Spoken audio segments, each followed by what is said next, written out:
चंद्रयान 3 का विक्रम लैंडर जब से चांद की सतह पर लैंडिंग किया है, तब से लेकर अब तक चांद की दुनिया के भयानक खुलासे कर रहा है। लैंडिंग के बाद चंद्रयान 3 ने भेजी चांद की पहली वीडियो और तस्वीर। दिखा चांद के दक्षिणी ध्रुव का ऐसा खौफनाक मंजर। अगले 14 दिनों तक चांद पर घूमते हुए चंद्रयान करने वाला है बड़ा कमाल।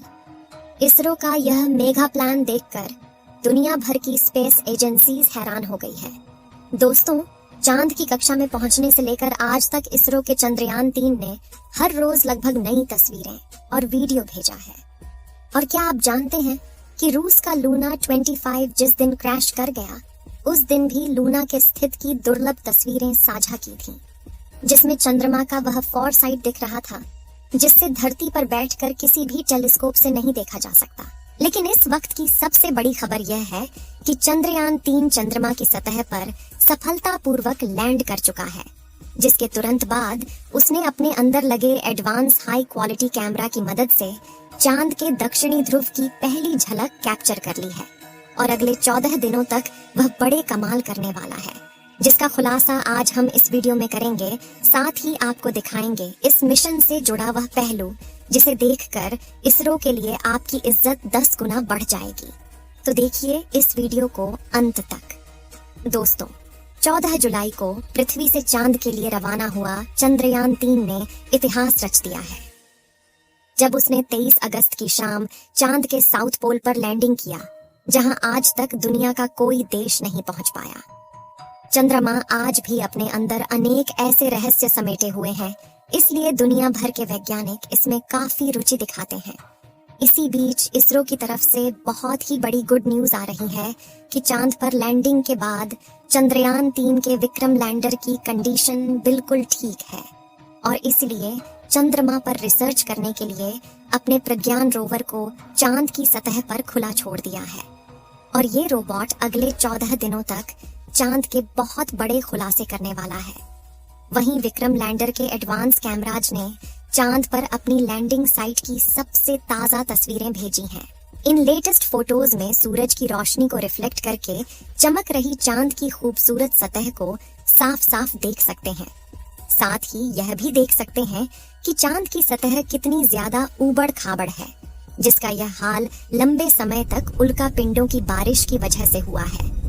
वहीं लैंडिंग से ठीक पहले विक्रम लैंडर पर लगे लैंडर पोजीशन डिटेक्शन कैमरों ने चांद की कई कमाल की फोटोज खींची थी। और इसरो द्वारा शेयर की गई इन तस्वीरों में आपको कुछ नाम लिखकर दिखाई दे रहे होंगे, क्योंकि चंद्रमा पर मौजूद बड़े बड़े इम्प्लांट फ्लैट है, जो यहाँ से तो हमें केवल कद्दू की तरह दिखाई दे रहे हैं। लेकिन चौंकाने वाली बात यह है कि इन्हीं रहस्यमय गड्ढों के नीचे 1-2 किलोग्राम नहीं, बल्कि पूरे 10 करोड़ टन पानी मौजूद हो सकता है, और कई बेशकीमती खनिजों का भंडार हो सकता है, जिसका रिसर्च करने के लिए विक्रम ने अपने प्रज्ञान रोवर को रवाना कर दिया है। तो चंद्रयान 3 के रिसर्च मिशन के ऑब्जेक्टिव क्या है, और ये अपने रिसर्च के दौरान चांद के किन किन रहस्यों से पर्दा उठाने वाला है, जिससे नासा और रूस को भी जलन होने लगी है। आइए जानते हैं दोस्तों। विक्रम लैंडर पर कोई चार्ज नहीं लगेगा, यानी कि लैंडिंग के बाद अब वो अपनी जगह पर खड़ा होकर चंद्रमा पर सर्च करेगा, जिससे यह चांद के पतले वातावरण के अंदर मौजूद प्लाज्मा पार्टिकल जारी करेगा।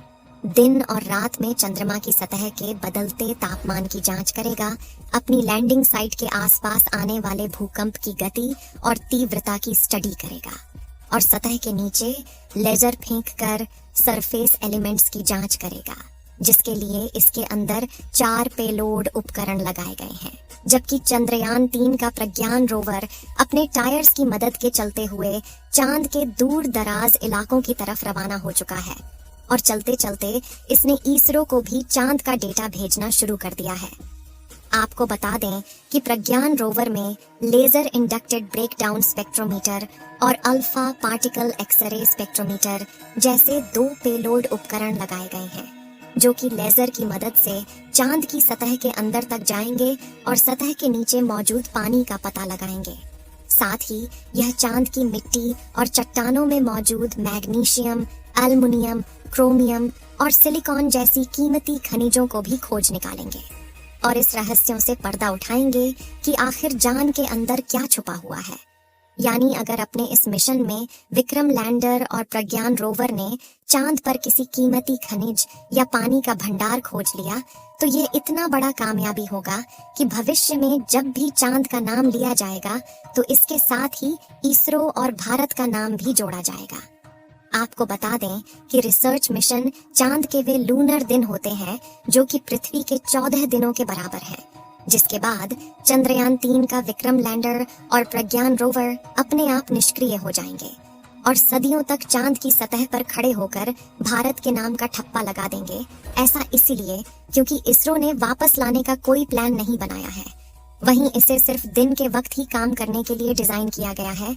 यानी 14 दिन के बाद जब विक्रम लैंडर की लैंडिंग साइट पर अगले 14 दिन के लिए रात होगी, तब इसके सोलर पैनल चार्ज नहीं हो पाएंगे और धीरे धीरे इसके सभी उपकरण बंद हो जाएंगे। हालांकि यहाँ गौर करने वाली बात यह है कि इसरो के मिशन का सबसे महत्वपूर्ण लक्ष्य चांद की सतह पर सॉफ्ट लैंडिंग करना था। मगर ये सवाल आता है कि चांद पर लैंडिंग करना इतना मुश्किल क्यों है? क्यों 23 अगस्त का दिन इसरो के इतिहास का सबसे ऐतिहासिक दिन बन चुका है? और क्यों इसरो की इस उपलब्धि से ब्रिटेन, चीन और रूस जलकर राख हो चुके हैं? दरअसल दोस्तों, चांद के दक्षिणी ध्रुव पर उतरना आसमान से तारे तोड़ने के समान है, क्योंकि चंद्रमा के दक्षिणी ध्रुव पर सूरज की रोशनी उतनी नहीं पहुंच पाती जितनी चांद के दूसरे हिस्सों पर पहुंचती है। इसी वजह से चांद के दक्षिणी ध्रुव पर चारों तरफ घनघोर अंधेरा रहता है। वहीं पृथ्वी से चंद्रमा के इस क्षेत्र की दूरी ज्यादा होने की वजह से लैंडिंग के दौरान कमांड सेंटर का लैंडर से संपर्क टूटने का खतरा बना रहता है। साथ ही चांद पर ऐसा कोई मजबूत वायुमंडल भी नहीं है जो लैंडिंग के दौरान घर्षण पैदा करके लैंडर की रफ्तार को कम कर सके। इसी वजह से चंद्रमा के इस हिस्से में लैंडिंग करना काफी चुनौतीपूर्ण रहता है। ऐसे में किसी भी स्पेसक्राफ्ट को चांद पर लैंड करवाने का एक ही तरीका मुमकिन है, जिसे चंद्रयान 3 के विक्रम लैंडर ने ही अपनाया था। इस तरीके में लैंडर को चांद की सबसे छोटी ऑर्बिट में अपनी न्यूनतम ऊंचाई वाले बिंदु तक ले जाया जाता है, जो कि 20 से 30 किलोमीटर के बीच होता है, जिसके बाद लैंडर अपनी कक्षा छोड़कर चांद की सतह पर उतरने के लिए रवाना होता है और नीचे पहुंचने के दौरान अपने थ्रस्टर्स का इस्तेमाल करना शुरू कर देता है, जो विपरीत दिशा में फोर्स लगाकर इंजन ब्रेकिंग का सहारा लेते हुए स्पेसक्राफ्ट की रफ्तार कम करते हैं। रफ्तार को कम करने के बाद लैंडर के सामने जो अगली चुनौती आती है वह होती है चांद की धूल। इसी बात से आप यह अंदाजा लगा सकते हैं कि आखिर चंद्रमा पर लैंडिंग करना कितना मुश्किल है और इसरो के चंद्रयान 3 ने कितना बड़ा कमाल कर दिखाया है। और इस मिशन से इसरो ने वो कर दिखाया जो नासा और रूस जैसे बड़े देश भी नहीं कर पाए हैं।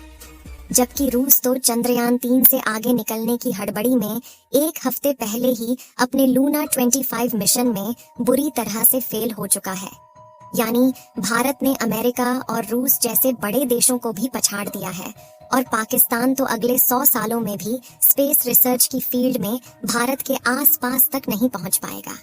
दोस्तों, आपको क्या लगता है, चंद्रयान 3 चांद पर पानी की तलाश कर पाएगा या नहीं? अपनी राय कमेंट में जरूर बताएं। इस वीडियो को एक लाइक जरूर करें और अपने मित्रों तक इस वीडियो को शेयर करें ताकि उन्हें भी जानकारी मिल सके। और भी नॉलेजेबल वीडियो के लिए अपने भरोसेमंद चैनल को सब्सक्राइब जरूर करें और बेल आइकन को ऑल पर सिलेक्ट करना बिल्कुल न भूलें। मिलते हैं किसी और नॉलेजेबल वीडियो के साथ। वीडियो को अंत तक देखने के लिए धन्यवाद।